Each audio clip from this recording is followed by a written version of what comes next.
dhalinyaro leh xirfado kala duwan ayaa magaalada Muqdisho waxa ay ka heleen shaqo abuur iyagoo in muddo ah shaqo la'aan ku ah magaalada Muqdisho. Wariyahayaga Cabdishakuur Shaashaah ayaa booqday warbixintan soo socota ayuu inooga diyaariyay. inkasta oo COVID-19 uu saameyn caafimaad iyo mid dhaqaale ku yeeshay dalka, haddana waxaa jira dhalinyaro uu shaqo u sameeyay COVID-19. kuwani waa koox dhalinyaro ah oo diyaarinaya afxirka afka qalaad lagu yiraahdo face mask oo looga hortago caabuqa COVID-19.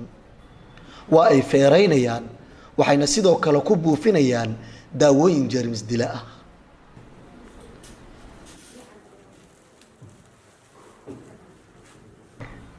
ka hor inta aan halkan loo soo gudbin, koox kale oo dhalinyaro dawaarey ah ayaa diyaariya.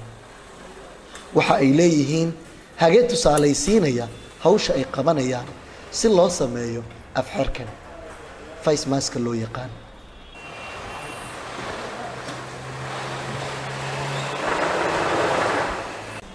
Dictoraysa Saadiya Siyaad oo leh fikradda barnaamijkan ayaa inooga waramaysa ujeedada ka dambaysa mashruucan.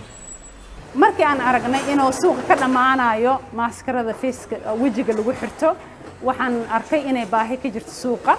sidaa daraadeed waxaan go'aansaday in aan cilmi baaris aan ku suubiyo sida aan maskarada face maskiga aan u suubin lahayn, annagoo run ahaantii ka duwan hore loo suubiyey oo aan designka aan ku soo darnay filterkaasoo wixii bacteria iyo virus iyo dust ah uu qabsanayo.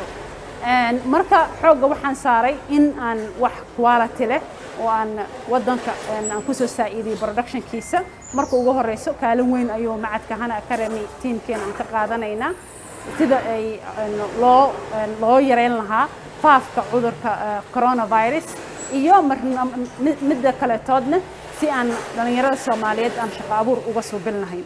sidaad ula socotid dadku waxaa muhiim ah in ay social distancing ay suubiyaan, ay kala fogaadaan, inayna hoosta iska gelin shacabka, in gacmaha aad loo dhaqo, in wajiga lagu xirto face maskigan hadda ii xiran sidaad ugu jeedidba. balse ha ahaatee waa mid muhiim ah inay mujtamaca ay fahansan yihiin muhiimadda ay u leedahay in ay naftooda maxaa la dhahaa ay daafacaan.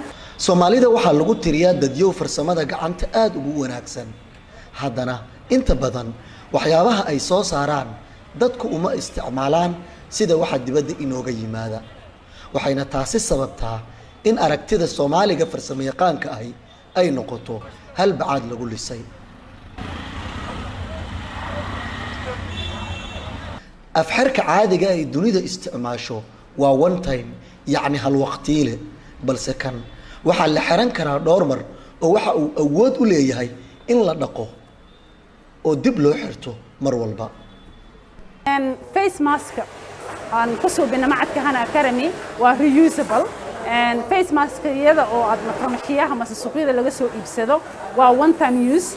haddii ay ugu badnaato 4 saacadood ayuu qofku isticmaali karaa. 4 saac dabadeed waa in uu tuuraa. maalintii waxaa lagu qiyaasaa 3 xabo inuu u baahan yahay qofka. balse ha ahaatee kan aan xiranahay sida u jeedid maanta haddaan xirto biri waa inaan dhaqaa oo aan biyo kuleel ah oo cusbo leh aan ku dhaqaa. biri dambana aan xirtaa kii aan isticmaalayay maalintii ka horreysay. taasi waxay tusinaysaa in ay dadka jeebkeeda aan u naxayno. waxaa lagu suubiyaa disinfect process kaleeto sida arki doontiinba ayaa lagu wadaa oo disinfection lagu suubiyaa procedure kaleeto quality control wuxuu maraa packaging waxyaabahaas oo dhan ayuu maraa.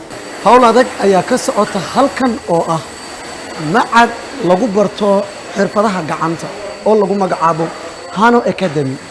waxay ku guda jiraan dhammaan kooxdan aad arkaysaan diyaarinta mask face oo ah aalad looga hortago caabuqa halista ah ee COVID-19.